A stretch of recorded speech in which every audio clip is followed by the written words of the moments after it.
We can see by watching the entire video that he was within policy. He showed a lot of restraint. A police officer caught on video tasing a student in school. See what led up to the confrontation. The highways are wide open. Local roads are wide open, so I can go at higher rates of speed.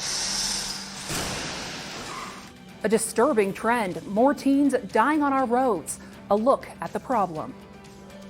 And the battle at the State House between the Attorney General's office and top lawmakers. Find out why the coronavirus is in the middle of this fight. CBS 2 News starts now.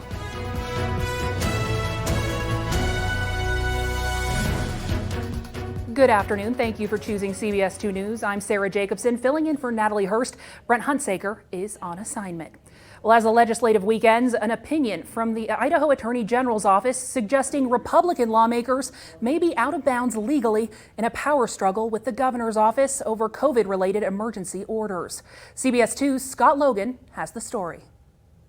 An opinion from the Idaho Attorney General's office, first reported by the Associated Press, implies Republican lawmakers may be on shaky legal ground as they rely on concurrent resolutions to rescind Governor Little's emergency pandemic orders. Concurrent resolutions do not require the governor's signature, but the AG's office questions the GOP strategy of using them to undo Governor Little's emergency actions, saying in effect, they don't have any legal teeth and cannot be found in the Idaho Constitution. The opinion, written by Assistant Chief Deputy Brian Kane, states such a resolution cannot be considered to have legal effect other than stating the policy preference of the legislature or the chamber that has adopted it. In response, Senator Pro Tem Chuck Winder said, "We appreciate his opinion, we just don't agree with it." Senator Winder told me he and his fellow GOP colleagues have been in touch with outside counsel and believe they are on strong legal footing. The opinion was requested by Representative John Gannon, a Boise Democrat, who told the AP the legislature wants to avoid the checks and balances of the veto process. Historically, the Idaho legislature has not put much stock in opinions from the Idaho Attorney General's office. This one comes as the governor and the GOP-dominated legislature are locked in an epic power struggle over COVID-related restrictions, such as the lockdown and the designation of some people as non-essential workers. Scott Logan, CBS 2 News. Let's quickly run down Idaho's coronavirus numbers. The state added 508 new cases yesterday. The pandemic total now stands at nearly 162,000 cases. The death toll has now topped 1,700 cases. More than 114,000 doses of the vaccine have been administered so far. Well, Ada County has freed up $12 million to help people who are struggling financially during the pandemic. Now, the money is earmarked to help people who are struggling to pay rent and utilities due to COVID-19. The money's coming from a federal grant that will soon be available to those who qualify. It's all part of the second part of a federal COVID relief package. It's not just for tenants. Landlords can also apply for monetary relief. Well, Idaho now has a new website to help you figure out when you can go get the vaccine. If you're interested, head to idahonews.com. We've made it easy for you. Look for this story and you'll find that link. Well, Nampa is reopening its City Hall. The public will be allowed back in starting this Monday. February 1st, the clerk's office will continue to process passports by appointment only for the foreseeable future. The office will also help customers license and permit applications in person. The utility office will also reopen. The Development Services building opens on Tuesday, February 16th, but you'll also need an appointment to get in. Now let's go to our national question of the day. Now, throughout the pandemic, what has happened to your trust in the government? Has it decreased, increased, no change? Head to idahonews.com to vote. Just hover over the News tab in the left corner of your screen. Then you'll see the Question of the Day option. We'll read the results later on in this newscast. Well, a freezer holding coronavirus vaccine breaks down, causing a panic. And there's another vaccine on the horizon. Dana Backus has the story. People lined up for blocks in the middle of the night in Seattle, hoping to receive a coronavirus vaccine after a local hospital's freezer malfunctioned. Our goal was to not waste a single dose. And as the race to vaccinate continues, there's promising news on the vaccine front. Johnson & Johnson just announced its vaccine provides 85% protection against severe cases of the disease, although the overall effective rate is lower. There's no question that this vaccine is going to be a game changer. The Johnson & Johnson vaccine is a single shot and can be stored in a regular refrigerator, and it's effective against several strains of the virus, including the new strain first discovered in South Africa.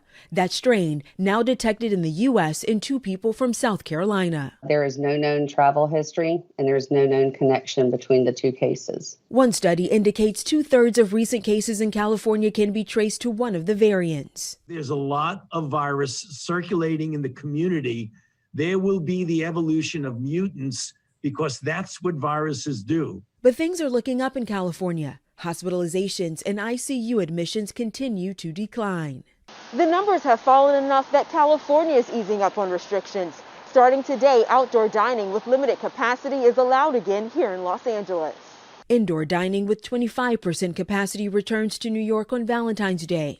Also in New York, the state saying the nursing home death count from the virus could be about 50% higher than initially reported. Danya Backus, CBS News, Los Angeles. Well, happy Friday, friends. Still seeing some scattered snow showers pushing through our mountains this evening. This is a time lapse from overnight into the early morning hours up at Bogus Basin, where they didn't see quite as heavy of snow as what we saw over the last 24 hours. Still some nice accumulations, and as you can see, people already getting out there to hit the slopes. And as far as this weekend, it looks like a very nice weekend if you are going to be heading up to the mountains, getting in some of that nice fresh powder. Overall, for our ski totals, the last 24 hours, 20 inches at Sun Valley. Now the Ketchum area did see over 38 inches over the past 48 hours. So quite a bit of snowfall, a backcountry avalanche warning in effect for that region. 6 inches for Brundage, 9 inches for Tamarack, 10 inches up at Bogus Basin, and just 2 inches for both McCall and Donnelly. Right now what we're looking with this system is a cold front pushing through right overhead, and that is going to see our precipitation diminish as we head into the evening tonight. Mostly cloudy skies by the time we hit about 10 o'clock or 11 o'clock overnight. But this southwesterly flow,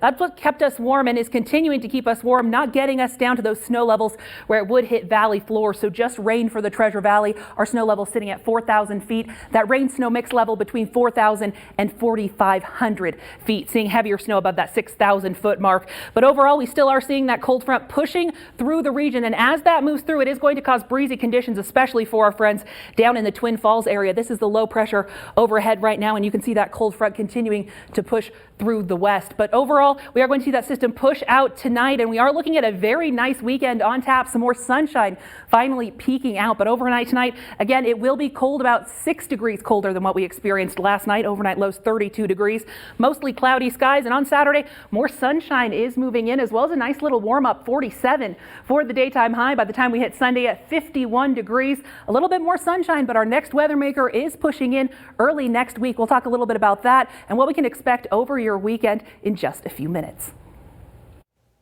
Idaho State Police makes a drug bust. It happened on Wednesday this week in the Lewis-Clark Valley in North Idaho. They seized a quarter pound of meth, 1.6 grams of heroin, over 7 grams of fentanyl pills, 2 firearms, and $700 in cash. 7 people have now been arrested in connection to this case in particular. Well, right now, a coat drive is underway in the Treasure Valley. The Warm Hearts Coat Drive by Columbia Bank raises funds for local shelters and warm gear for homeless during the winter months. Now, in 2020, that drive raised $315,000 for local homeless shelters. Donations, they all stay local right here. Places like the Women's and Children's Alliance, Helping Hands, and the Salvation Army are helping. One representative from Columbia Bank who says they're grateful. You know, with all the challenges that we saw this year, the community really came out in force and still contributed. And I think that's really important for these shelters who are struggling right at the moment. And you can help more than 39,000 people struggling with homelessness just here in the Northwest by donating new coats at any Columbia Bank. You can also give money if that's what you prefer. 100% of what's given will remain in the community when it was donated. Now, donations will be accepted through the end of this month. Well, there's a push for Capitol police officer killed during the breach to lie in honor at the state capitol. Officer Brian Sicknick, you see here, died after being hit in the head with a fire extinguisher during the long-hour fight for control over the Capitol building.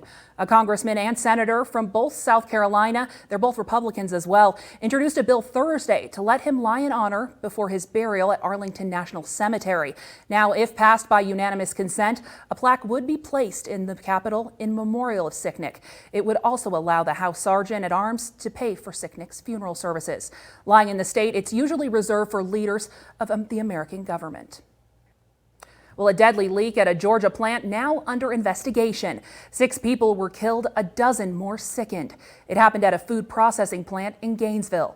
Firefighters arrived to find several people with medical emergencies in and around the facility.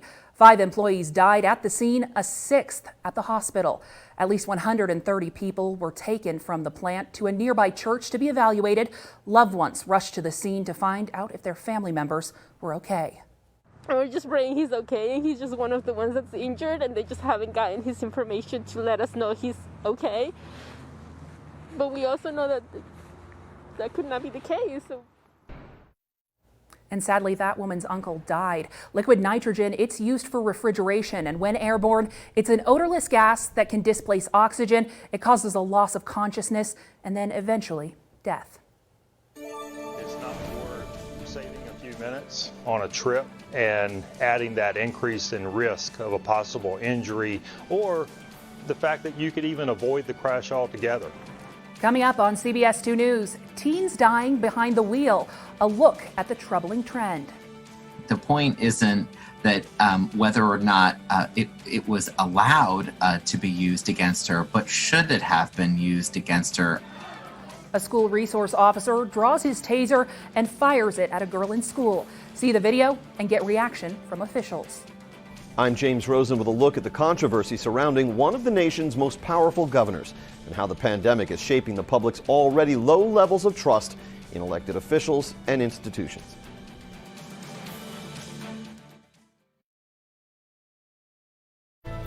Happy Friday, friends. This weekend shaping up to be very nice. Much more sunshine on tap, especially for our friends in Ontario, Oregon. This is a look at your weekend forecast.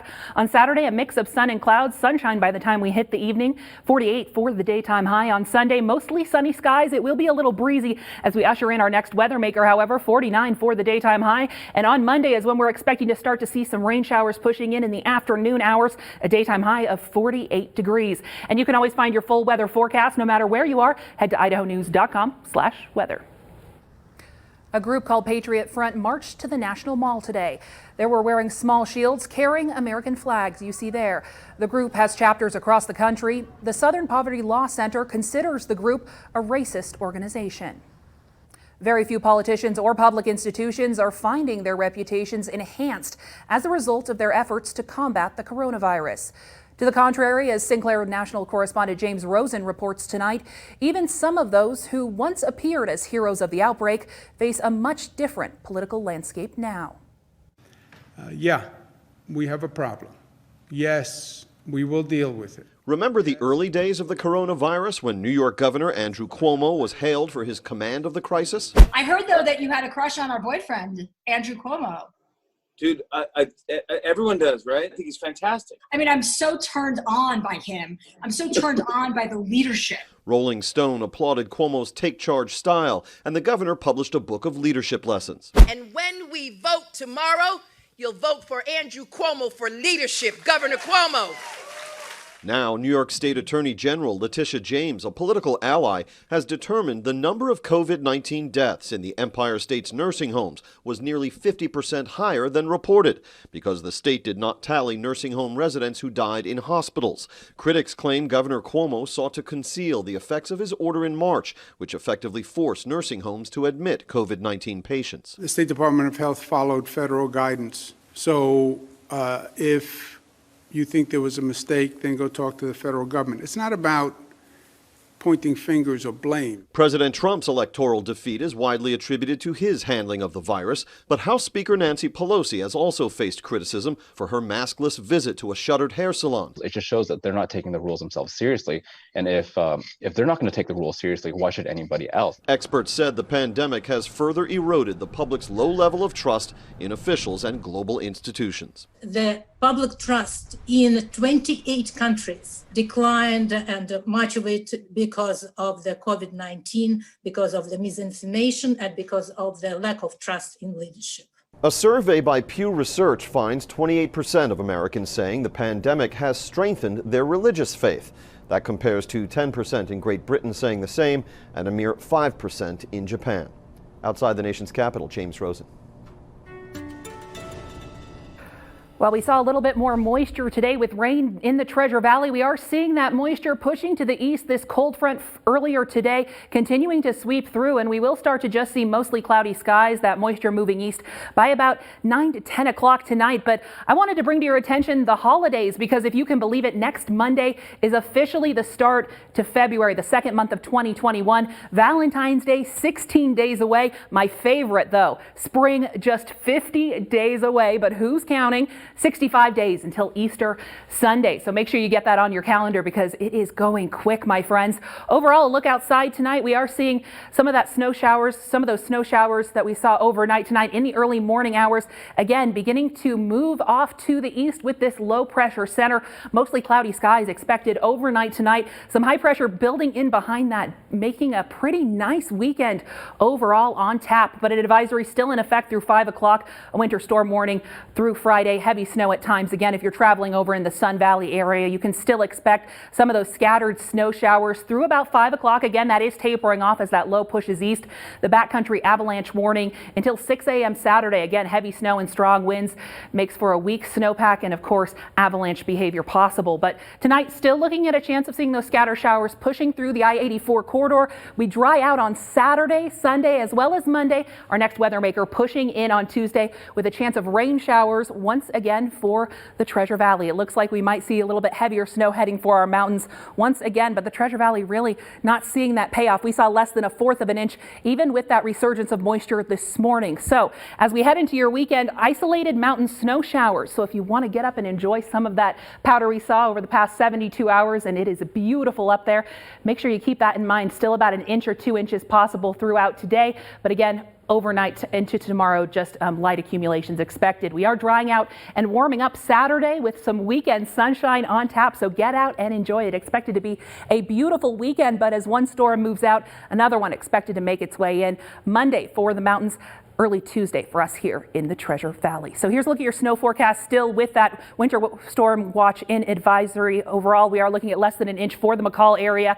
Again, just a light dusting for the Sun Valley area. Isolated snow showers into Saturday, not expecting any accumulations. But most of that moisture, again, pushing out from the Treasure Valley as well as the Twin Falls area around 9 o'clock tonight, though we still are going to see isolated snow showers through Friday night, through the day Saturday. But again, light accumulations expected as that low pressure pushes east. Overall, we are going to see clearing on Saturday, so morning clouds, evening sunshine, but it is going to get breezy on Sunday. You see right there as we start to see some winds head out of the east ahead of another weather maker expected to bring heavy mountain snow to the region by Tuesday. Again, the Treasure Valley snow level still sitting too high for us to see any meaningful snowfall. But overall, the weekend, your 7-day forecast, not too bad. 48 for your Saturday, 52 by the time we hit Sunday. Our next weather maker with evening showers on Tuesday. But let's take a look at the mountains, because I know many people are itching to get up and enjoy some of that fresh powder. Mostly cloudy skies for your Saturday, a high of 29. By Sunday, partly cloudy skies, not a bad day. I'm saying this will probably be the best day if you do want to hit the mountain. But again, the next weather maker pushing in for Monday snow showers, continuing into Tuesday. We'll have a little bit of a dry out on Wednesday, but then another weather maker right behind it. So just a reminder that winter is still in full force, though we may not be feeling it here in the Treasure Valley. It is paying off for our snowpack up in the mountains. And you can always find your full weather forecast no matter where you are. Head to idahonews.com/weather. And the strong storm, which brought heavy rain to Los Angeles County Thursday night and Friday morning, caused hazardous conditions for drivers and brought mudslides to some recent burn scars. While other burn areas appeared to escape any major damage, the storm delivered 1 1/4 inches of rain in downtown Los Angeles. LAX airport was covered in gray clouds on Friday morning. You see that here. And the winter storm that dumped a few feet of snow in Northern California mountains areas has now moved down south. Snow drifts a few feet high surrounding the highways and roads along Interstate 80 near Emigrant Gap in Placer County this morning. Well, a dramatic animal rescue in California. Firefighters rescued a horse and pony who were trapped in a mudslide in Monterey County for 18 hours. Firefighters from several departments, including Fresno, contributed to the effort you see here. Neighbors came with shovels and other tools to help dig out. The freed horse and pony were taken to SPCA. They're expected to be doing okay. Brain injury, facial fractures, and even lower leg injuries. The number of teens dying behind the wheel is on the rise. A look at this disturbing trend coming up on CBS 2 News.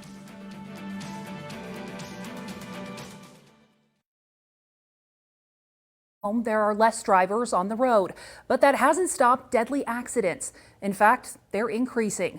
This follows a trend that has seen more teens dying in crashes recently. Naomi Rusham explains. Last year, police in Texas found a car in pieces after a violent crash. 3 teenagers were killed when the vehicle they were in hit a tree and split in half. It does appear that the vehicle might have been traveling at a high rate of speed. A new report from the Governor's Highway Safety Association found from 2015 to 2019, nearly 5,000 teen drivers and passengers died in speed-related traffic accidents. The problem is increasing during the pandemic, and not just among teens. Even with fewer drivers on the road, traffic deaths for all ages went up 4.6% in the first 9 months of 2020 compared to the previous year. The highways are wide open. Local roads are wide open, so I can go at higher rates of speed. New crash tests show even moderate increases in speed can be dangerous. The Insurance Institute for Highway Safety looked at 2 similar vehicles, one going 40 miles per hour, the other 56. At 40, the area around the driver mostly stays intact, but at the faster speed, the impact is much more severe. And a likelihood of brain injury, facial fractures, and even lower leg injuries. IIHS President David Harkey says Americans need to slow down. It's not worth saving a few minutes on a trip and adding that increase in risk of a possible injury or the fact that you could even avoid the crash altogether. Harkey says states need to use law enforcement and speed cameras to enforce current speed limits and keep people from driving too fast. Naomi Ruckham, CBS News, New York. He used the least amount of force necessary to quell that incident. A school resource officer caught on video tasing a student during a violent altercation in school. We have the video. Plus, the fallout from January 6th attack causing tension inside the Capitol. How the future of Capitol security could get in the way of Congress working together.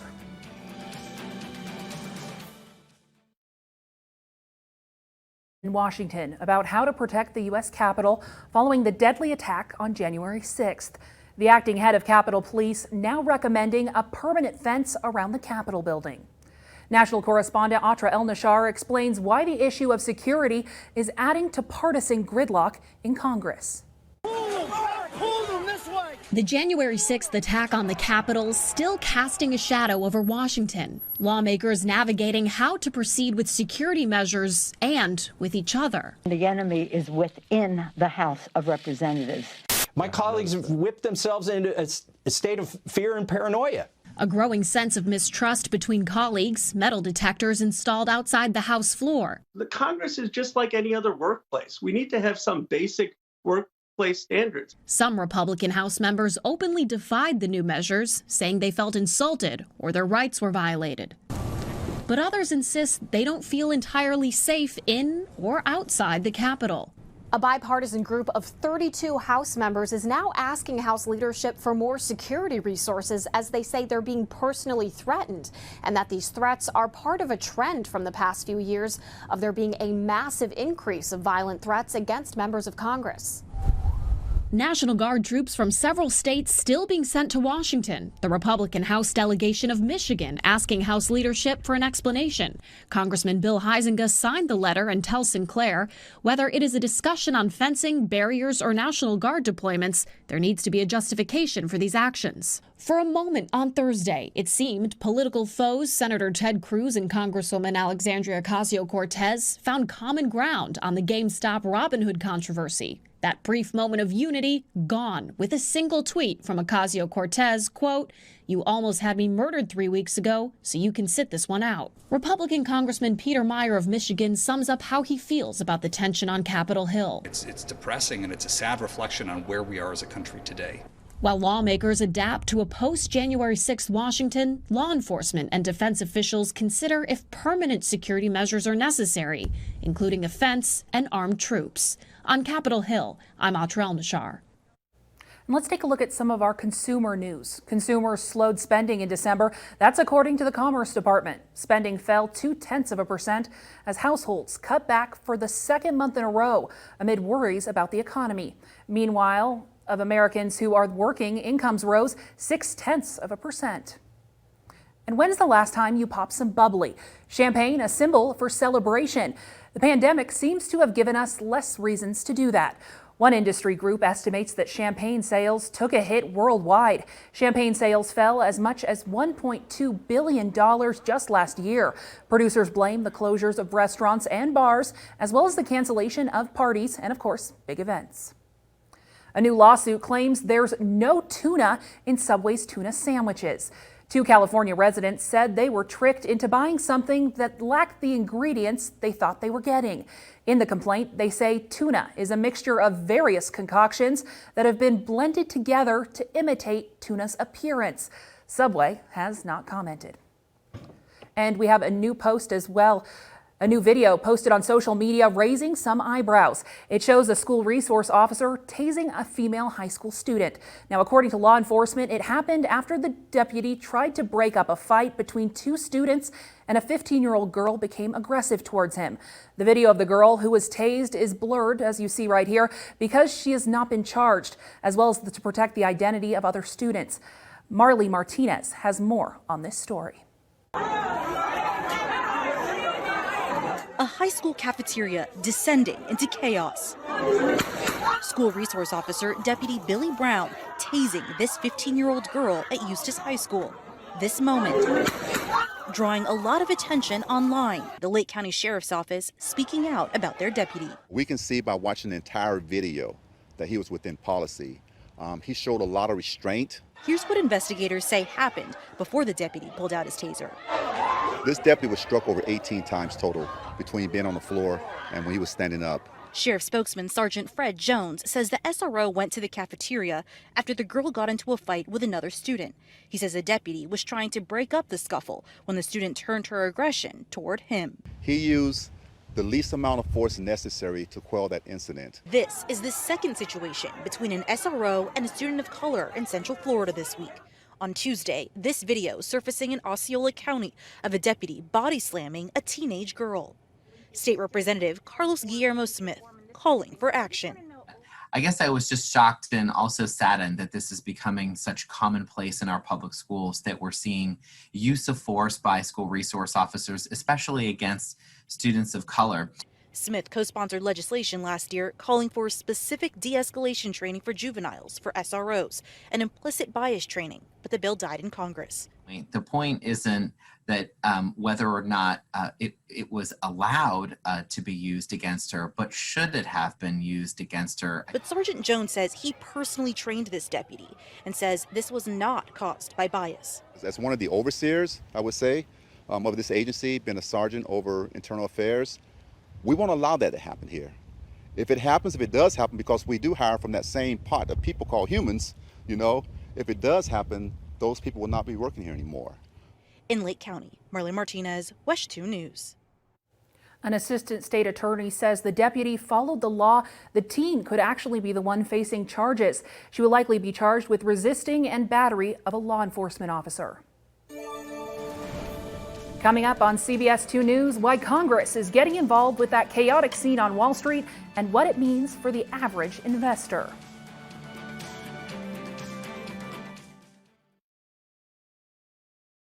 regarding that wild roller coaster ride on the stock market.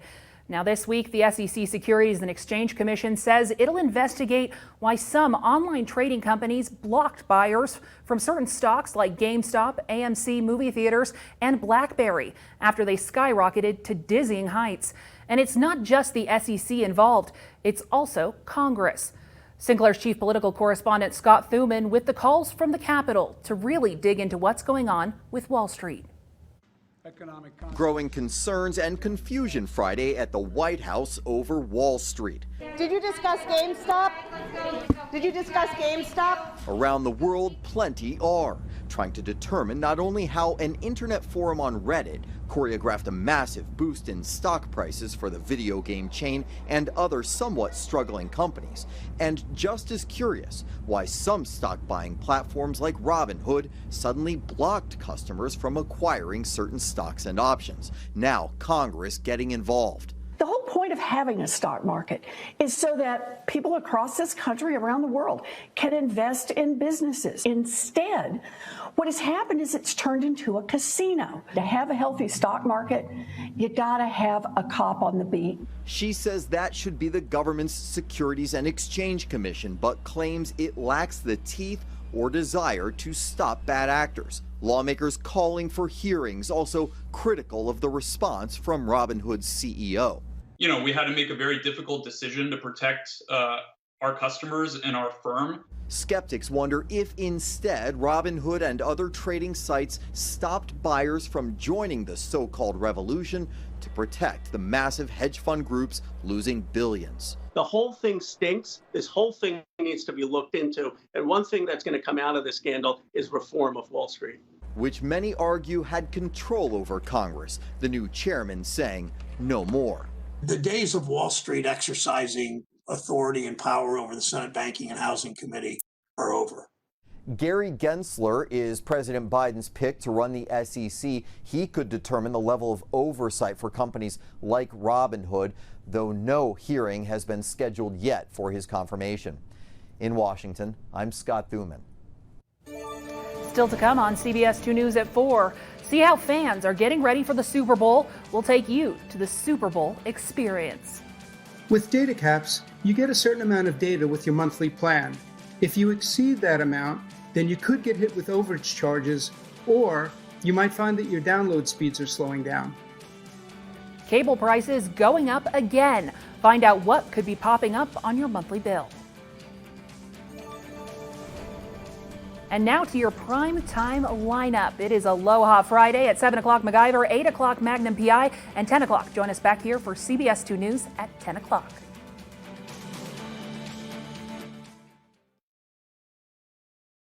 Happy Friday, friends. Out in Twin Falls, Idaho, we are looking at that precipitation we saw this evening clearing out by about 10 o'clock tonight. We are looking at morning clouds for tomorrow, but that will give way to some evening sunshine. A beautiful weekend overall, 43 for the daytime high for your Saturday.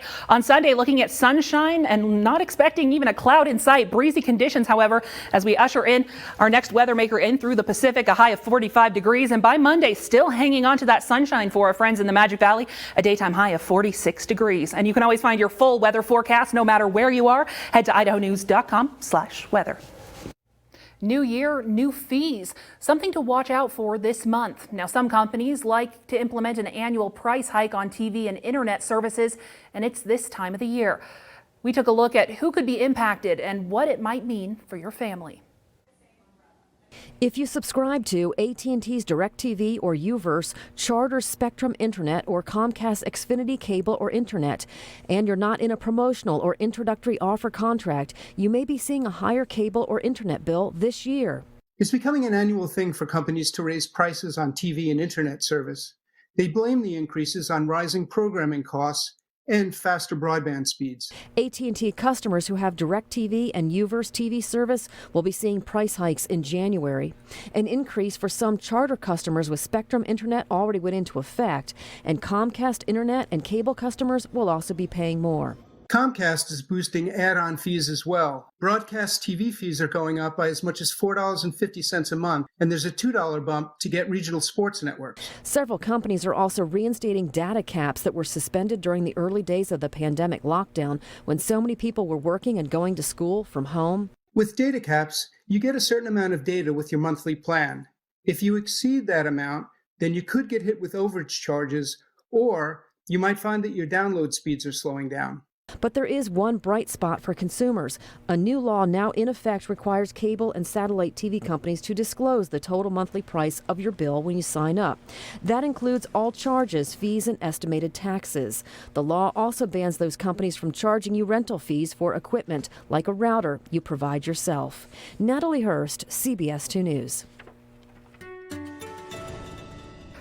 Well, we saw a little bit more moisture today with rain in the Treasure Valley. We are seeing that moisture pushing to the east. This cold front earlier today continuing to sweep through, and we will start to just see mostly cloudy skies, that moisture moving east by about 9 to 10 o'clock tonight. But I wanted to bring to your attention the holidays, because if you can believe it, next Monday is officially the start to February, the second month of 2021. Valentine's Day, 16 days away. My favorite, though, spring just 50 days away, but who's counting? 65 days until Easter Sunday. So make sure you get that on your calendar, because it is going quick, my friends. Overall, look outside tonight. We are seeing some of that snow showers, some of those snow showers that we saw overnight tonight in the early morning hours. Again, beginning to move off to the east with this low pressure center. Mostly cloudy skies expected overnight tonight. Some high pressure building in behind that, making a pretty nice weekend overall on tap. But an advisory still in effect through 5 o'clock, a winter storm warning through Friday. Heavy snow at times. Again, if you're traveling over in the Sun Valley area, you can still expect some of those scattered snow showers through about 5 o'clock. Again, that is tapering off as that low pushes east. The backcountry avalanche warning until 6 a.m. Saturday. Again, heavy snow and strong winds makes for a weak snowpack and, of course, avalanche behavior possible. But tonight, still looking at a chance of seeing those scatter showers pushing through the I-84 corridor.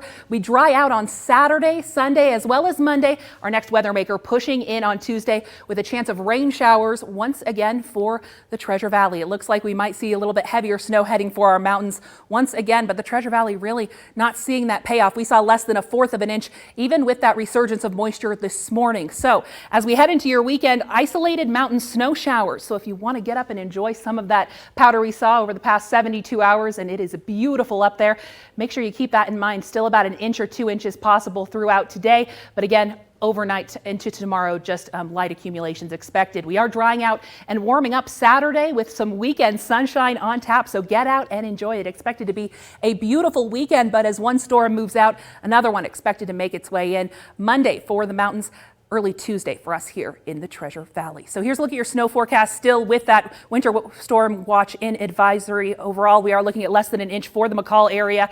Again, just a light dusting for the Sun Valley area. Isolated snow showers into Saturday, not expecting any accumulations. But most of that moisture, again, pushing out from the Treasure Valley as well as the Twin Falls area. Around 9 o'clock tonight, though, we still are going to see isolated snow showers through Friday night, through the day Saturday. But again, light accumulations expected as that low pressure pushes east. Overall, we are going to see clearing on Saturday, so morning clouds, evening sunshine, but it is going to get breezy on Sunday. You see right there as we start to see some winds head out of the east ahead of another weather maker expected to bring heavy mountain snow to the region by Tuesday. Again, the Treasure Valley snow level still sitting too high for us to see any meaningful snowfall. But overall, the weekend, your 7-day forecast, not too bad. 48 for your Saturday, 52 by the time we hit Sunday. Our next weather maker with evening showers on Tuesday. But let's take a look at the mountains, because I know many people are itching to get up and enjoy some of that fresh powder. Mostly cloudy skies for your Saturday, a high of 29. By Sunday, partly cloudy skies, not a bad day. I'm saying this will probably be the best day if you do want to hit the mountain.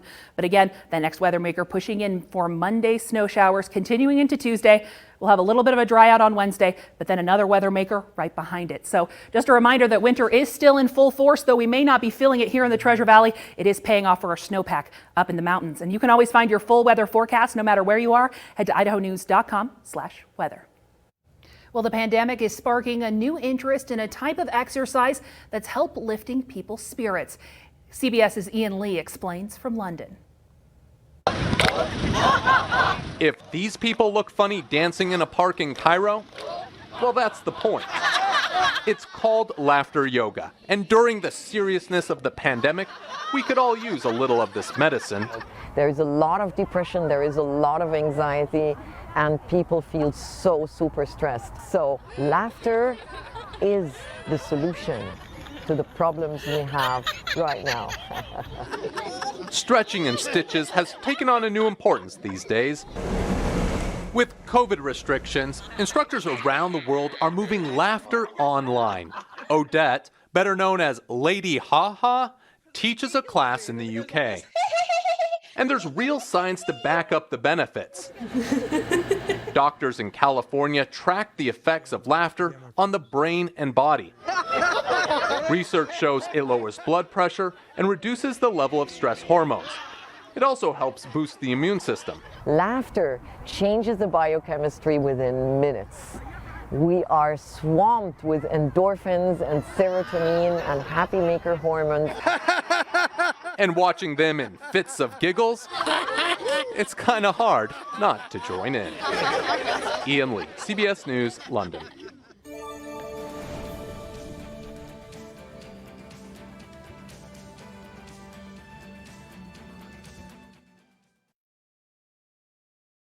Snoop Dogg and Martha Stewart, then you're going to love Super Bowl Sunday. The two friends will co-host the 2021 Puppy Bowl, and their own dogs will also be there too.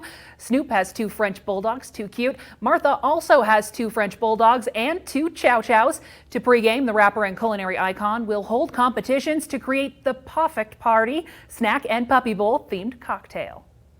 And the Tampa Bay Buccaneers will take on the Kansas City Chiefs in just over a week, but the hype already reaching fever pitch. Liz Crawford shows you what you'll find at Super Bowl Experience in Tampa.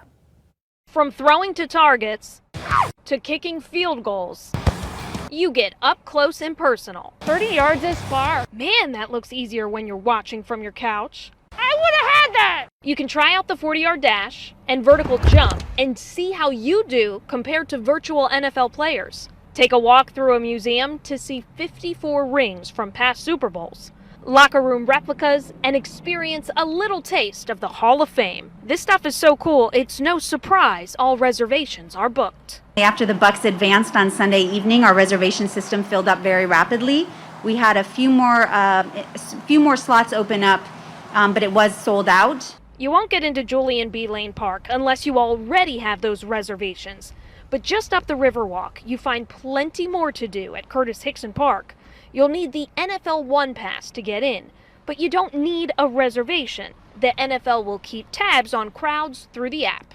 The app downloads and scans on the way in, and then through kind of our people counters as well, we'll make sure that we're not overcrowding either of these parks. Various DJs, performers, and a lot of food and drinks will turn Curtis Hickson into a party. It all ends with a fireworks show the Friday and Saturday night before the big game.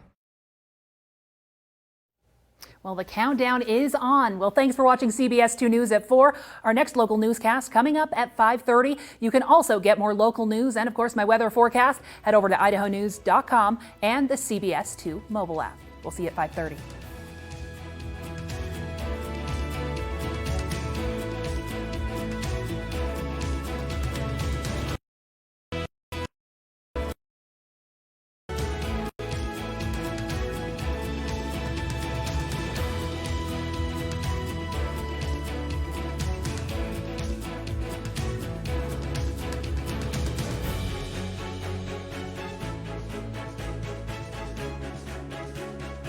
Take the news with you on the radio, 670 KBOI. And for news and information 24 hours a day, click on idahonews.com.